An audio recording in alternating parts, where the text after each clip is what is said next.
Hi, I'm Kelly. And hi, I'm Geoff. And this is Blueprints for Belonging, where we're exploring how to build conscious connection in a disconnected world. Because belonging doesn't happen by accident. Mm-hmm. It happens by design. Geoff, Mm-hmm. I think we're going to climb a pyramid today. A what? A pyramid. Maslow's pyramid. Oh, okay, that sounds less dangerous. Really. It's like, maybe. And a lot cheaper. Yeah. Although, kind of once you start looking, we're going to talk a little bit about human needs, but as you start looking at human needs, things can get a little slippery, so you might fall off this pyramid. You're not really sure, right? True, yeah. So most of us have seen the Maslow's hierarchy of needs drawn as a pyramid. Mm-hmm. That's where it talks a little bit about food, shelter at the bottom, and then safety, and then love and belonging, then esteem, and then self-actualization. Right, so, it seems rather basic. Yeah. Doesn't really cover a whole lot. No. Yeah, and belonging is right there in the middle. Yep, exactly. Well, because belonging is important. Yep. Which is why we're interested in that, because we're talking a little about belonging on our podcast. But in this instant, is interesting because belonging doesn't mean it's extra. It's not something we decorate after life is handed to us. It's kind of what we get introduced to, right? You're in your family system. You belong in your family system, right? Right. Yeah. Belonging takes place throughout your entire life. Right. So here we sit with... well, it sits between safety and confidence. Yeah. I think that's a little weird, but all right. That's just where it is. Right. We're going to take that conversation as we go. Right. And here, and mattering, we want to know that we matter too, because people can't fully develop that confidence, purpose, or kind of self-expression or creativity if they don't feel connected or accepted anywhere. Right. And mattering is really what that's about. Yeah. Yep. So today we're asking whether belonging is really just one level on a pyramid, or whether belonging runs through every level of human growth. Right. I think it's every level. So that might be the question underneath all of this. Kind of, where did you first learn what it costs to belong? Mm-hmm. Mostly in our schools. Mm-hmm. As a kid, you're not friends with us. Right. You must be friends with them. Right. Yeah. Or you're. Yes, you're my sister, but I don't want to have anything to do with you. Right. So today we're talking a little bit about belonging, mattering, and our human needs. So why don't you share what belonging is as a definition? Well, belonging is not extra, decorative, or sentimental. It is part of how humans develop, regulate, participate, and grow. Right. We can't really do it without it. Right. It's kind of like one of those conditions that help us be fully human before being fully human. Right. Like from the beginning of life, we're in this relationship. We have these needs for care, response, kind of our safety connection, and recognition. So we don't grow alone. We grow in a relationship with people and with places and families and communities and culture and all that kind of stuff, right? Yeah. So what is belonging not? Belonging is not the same as being around people. Right. Oh, look, I'm in this group. Yeah, but is it your group? Are you actually part of it, or you just happen to be around them? Right. It's not being around people. So a person can feel like they're included in a family or a workplace, yet they might not belong. Feel like they belong, yeah. Well, there also might be a hidden agenda about who belongs and who doesn't belong. So, right. Well, I've had certain jobs where I feel like I didn't belong, and definitely certain aspects of my family, which left me wanting for more. Yeah. And then there's another kind of close thing that's part of this as well, and this is about mattering. Because mattering is like your presence counts. It's not that you're just being tolerated. You're being noticed. You're being considered. Your voice, you can say what you need. We hear what your needs are. you know that you matter in this place. Right. I won't be Right. cast out Right. if my need is wrong. Right. And we've talked a little bit about what needs are, and that's in our first season. And we've talked about nonviolent communication, what needs are. A lot of people have a miscommunication that you're too needy, Right. and But having that's needs is it's not not a the weak. same. It's Right, not a it's not a weakness. weakness. No. No, because every human has And- needs. Right. So when we're talking about, these basic human needs that we have for survival, safety, connection, growth, participating in our lives, we need food, shelter, safety, dignity, purpose. If these are our basic needs, and they help us navigate our life. And sometimes if we don't have an awareness to them, then we don't know how to. Well, we don't know how to. We don't have a strategy for getting the needs met. Right. Because we're unaware of the need altogether. Right. Which is probably the case for most people. Have a very small vocabulary of needs, even though basic human needs are much larger than what people are used to. So when they have that anger over something, they don't understand where it's coming from because they can't really dive in, because they don't have the vocabulary for it. It's just like can't start until you know, can't start until you know. Yeah. Wow. So they get kind of in a confused, what I call a confused level. They're not able to move beyond that type of growth. They're kind of in, I don't want to call it stuck because it's not about being stuck.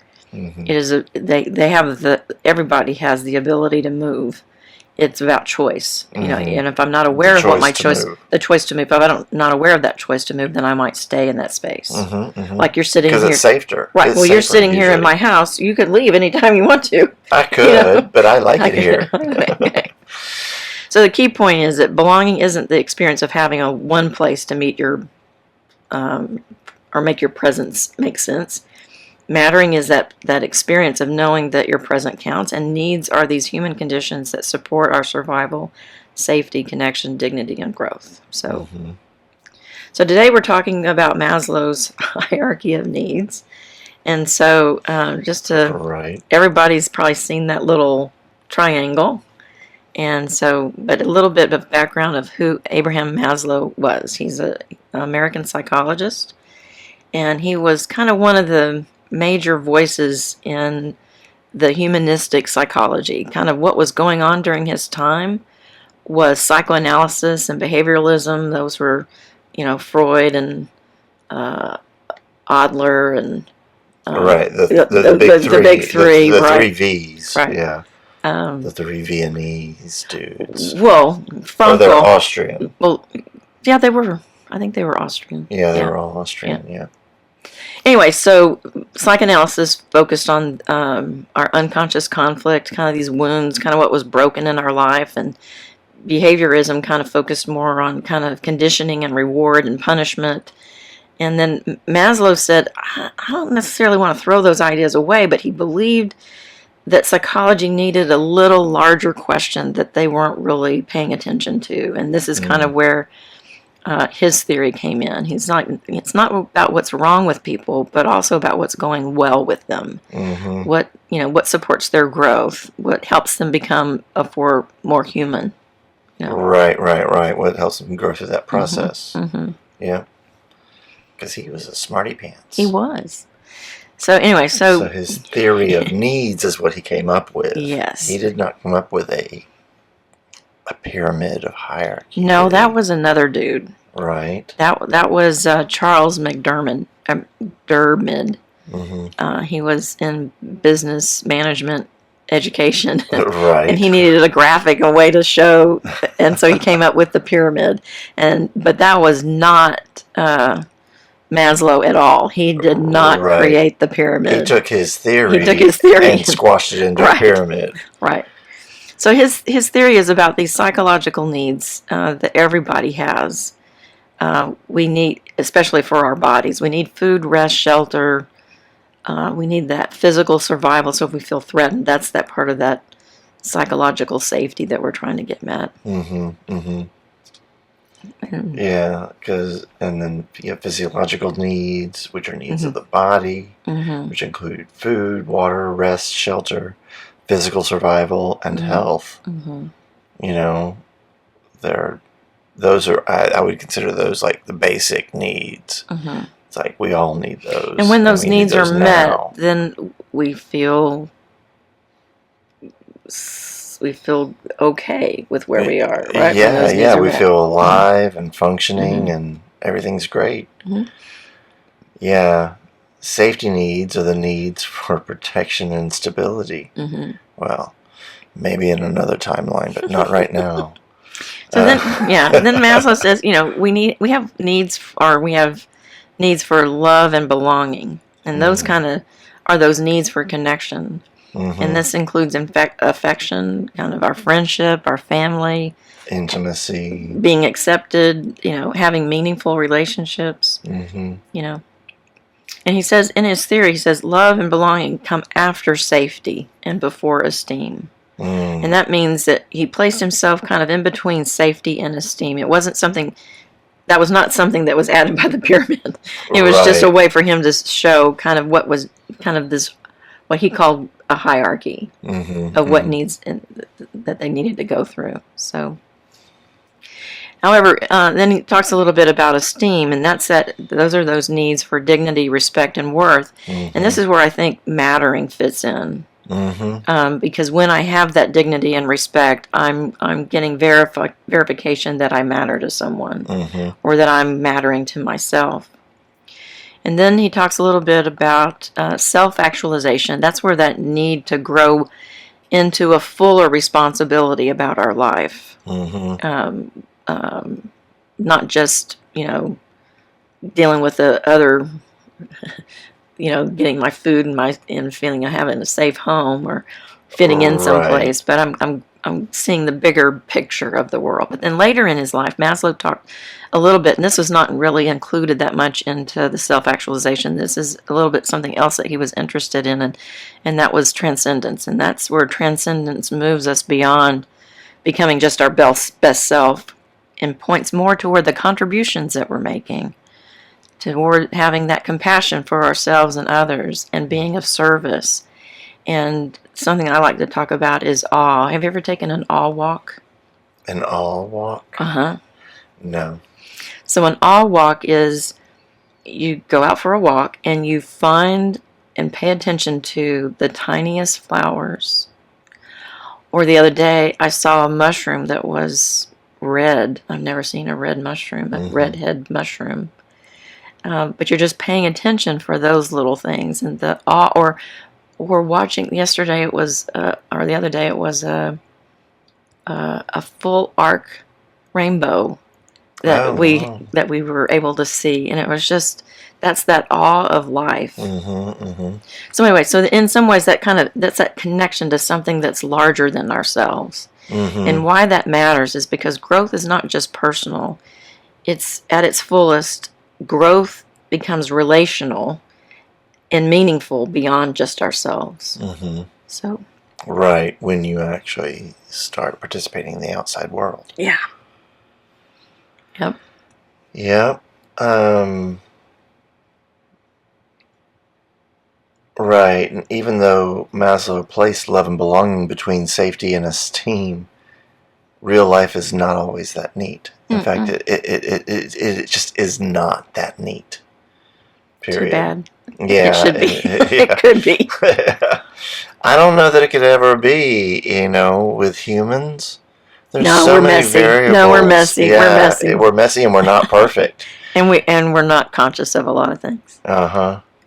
Yeah, like you can leave that's why we're messy. You can leave your phone in the bathroom and you don't remember. Right. Where did I put my phone? Oh, it's sitting there on the bathroom counter with my glasses. Okay. At the airport. Right. Anyway. Yeah. So we can be creative even when our life is still messy. Yeah, we can belong even though at every level, there's some places that we are not in a place to have that belonging. Yet we have a choice to not be in isolation because we can choose to work on connection skills. Right. That's kind of what we're talking about today, to increase that awareness about how to stay connected with myself and with other people. So his main kind of theory was that, human beings are motivated by our needs. Belonging is one of those needs. Yay! Which is why we're talking about these blueprints for belonging.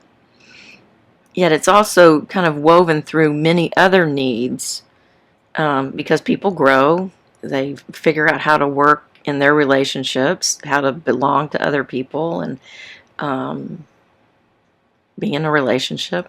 We talked a little bit about part of what being in a relationship is trust. If I don't have that trust in that relationship, I'm not going to risk it. So that's in some ways, I'm not sure quite where trust fits in the hierarchy. Well, I think for belonging across the board, trust is necessary. I think that might kind of fit for safety. Okay. Yeah, because trust is tightly connected to safety. Yeah. Well, there's some really nice stuff out there about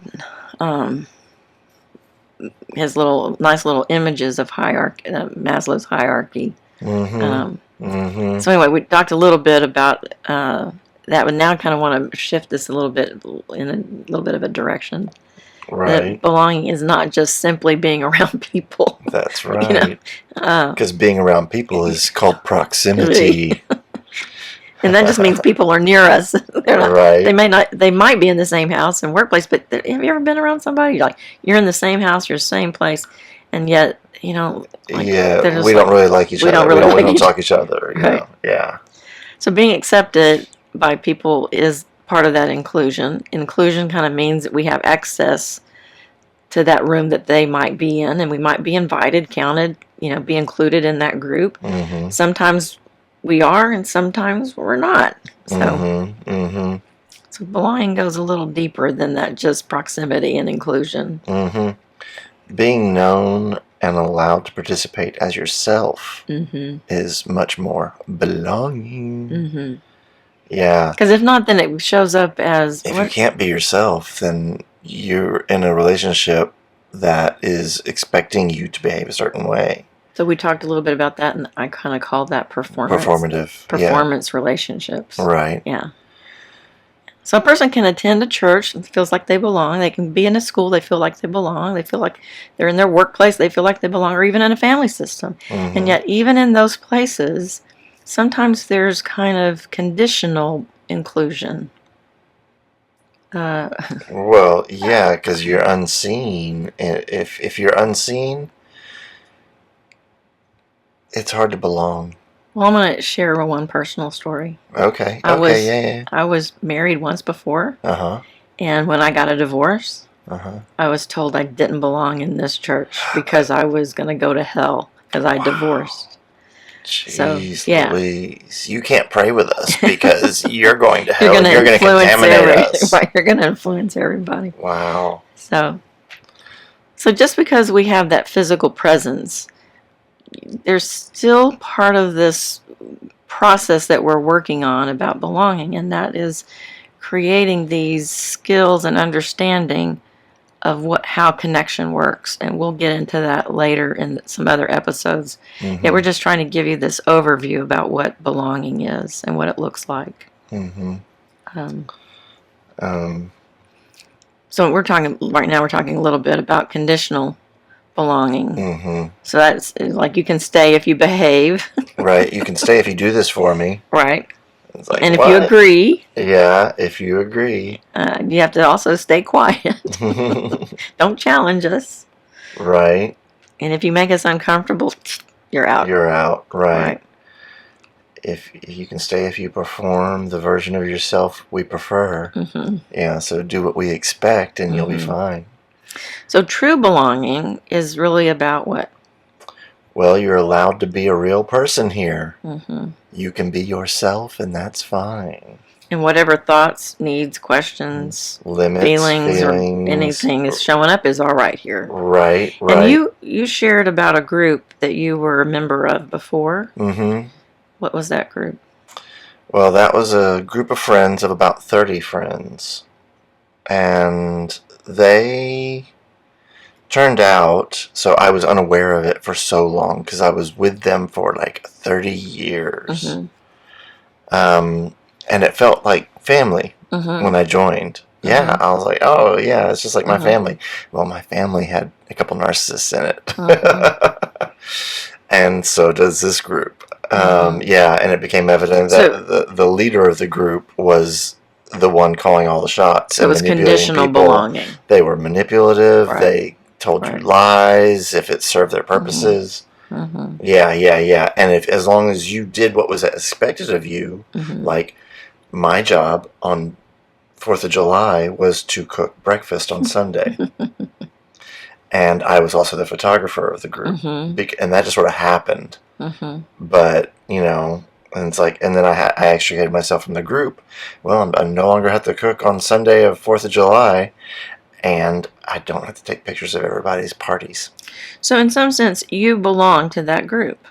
Yeah. I was definitely a part of that group. So belonging. Yeah.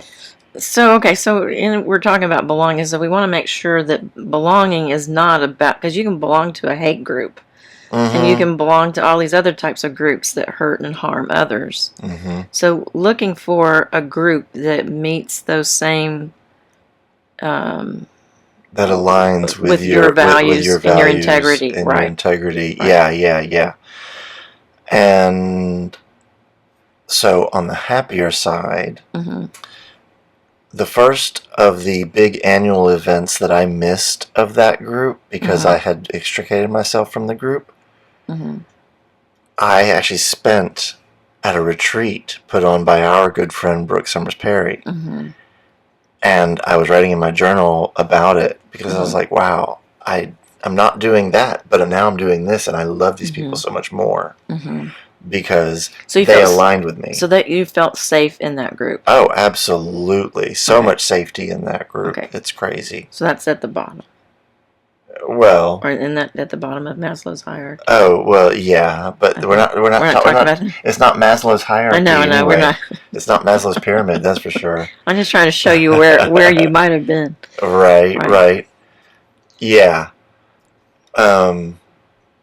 So conditional inclusion. That's a very different group of individuals. Right. So conditional inclusion is what Geoff was just talking about.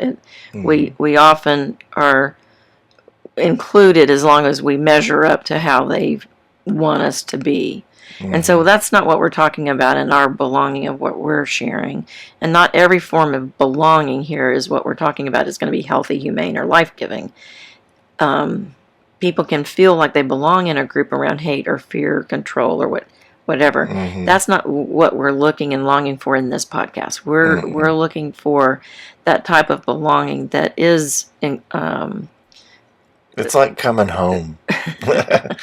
If your home was a happy place. Well, again, it goes back to that trust. Do I have, like we shared earlier, like, who's your best friend? Right. If we don't have we don't necessarily have one good best friend. We have several good friends. But part of that best friend is about having that level of trust within that relationship. And part of belonging is having that level of trust within that relationship. Even the hate ones and the fear ones and the control ones still have that trust. They still have a certain level of trust. Yeah. So belonging doesn't necessarily remove boundaries or accountability or anything. That's not what we're trying to kind of bring out for you. We're just trying to share and talk a little bit about what belonging is and what it looks like and where we kind of get off track. So trying to keep helping people move toward that accountability and that order that helps us feel safe and connected, and moving into what Maslow's theory was going toward was that transcendence. So how do we stay in that place of compassion in our space of belonging? How do we stay in that place of understanding with another person giving with them integrity. with integrity. Yes. Yeah. Well, anyway, I so think that's the answer to that one. that's right. This is great for where we are for right now, and we want to give you some kind of reflections for this week to listen to or to kind of work through this week. Mm-hmm. So, kind of, where do I feel relaxed enough to participate? Where do I feel like I'm performing for acceptance? Where do I shrink in order to remain included? Mm-hmm. Where do I feel useful? Or am I performing for acceptance? Yeah, not truly known. Yeah. Oh, that's so sad. Yeah, where do I shrink in order to remain included? Where do I feel useful yet not truly known? What would it look like to belong without disappearing? So anyway, so those are just some reflections. A good place to start thinking about this. Yeah. Really does. Because it means something different to everybody, right? Everybody's in a different place. Right.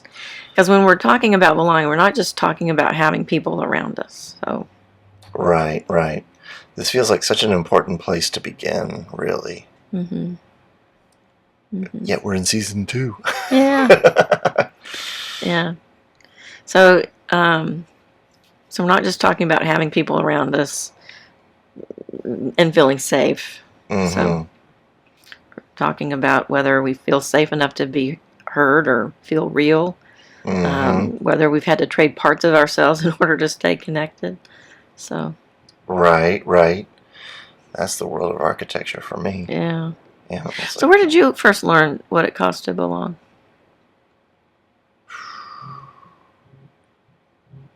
That was probably my first job in architecture.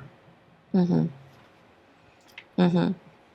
Well, many of us, we thought I think for me it was kind of like in school. You don't belong to these certain kids because I moved to a new school. I went to another school. You don't belong with us. They beat me up. Right. So. Wow. Mm-hmm. Yeah. Well, because in high school, mm-hmm. I went to one school, got straight A's, and then transferred to another school. Mm-hmm. So I was the new student, but I was a very affable, likable individual, I guess, because I had friends from every friend group. So in that, I was like a round robin, and it's like, oh yeah, I know them, I know them, I know them, I know them. I hang out with these people and these people, but I know everybody. So when did you kind of first learn what it costs to belong? Right, I think that was in architecture where I had to perform. Okay, so performing was the biggest one. Yeah, performing was the biggest thing. One. Yeah. So mine was kind of like be quiet, be helpful, be agreeable. Right, don't make waves. Right, don't ask too much, don't be difficult. So anyway, so some of those instructions can kind of become invisible. We can. Right. We might not even realize we're still kind of following those. Oh. So. Right, they can, and we may not even realize that we are still following. Yeah, because this stuff sticks with you. Indeed, it does. Mm-hmm. So where do you feel relaxed enough to participate? Well, where do you feel like you're performing for acceptance? Where do you feel you've learned to shrink yourself in order to remain included? Right. Belonging is not extra. No. But it is part of how we've become human with each other. Mm-hmm. And maybe real belonging begins when we no longer have to disappear to stay connected. Right. Yeah. So belonging isn't just about being invited to the room. It's not just about that inclusion. Because that's just inclusion. Yeah. It's about being able to breathe once you're there. Right. I love that. I do too. Yeah. Well, thanks everybody for joining us today. Yeah. We'll see you next time on Blueprints for Belonging. If this resonates with you, please leave a comment, like it, share it with a friend. Yeah. We and come love back to next be shared. week. Yeah. And we'll see you next week. Right. Bye. Bye.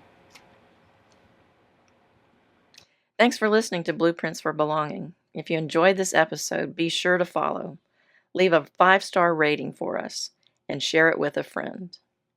You can find us on Spotify, Apple Podcasts, or wherever you like to listen. Your support helps us keep building conscious connection in this disconnected world.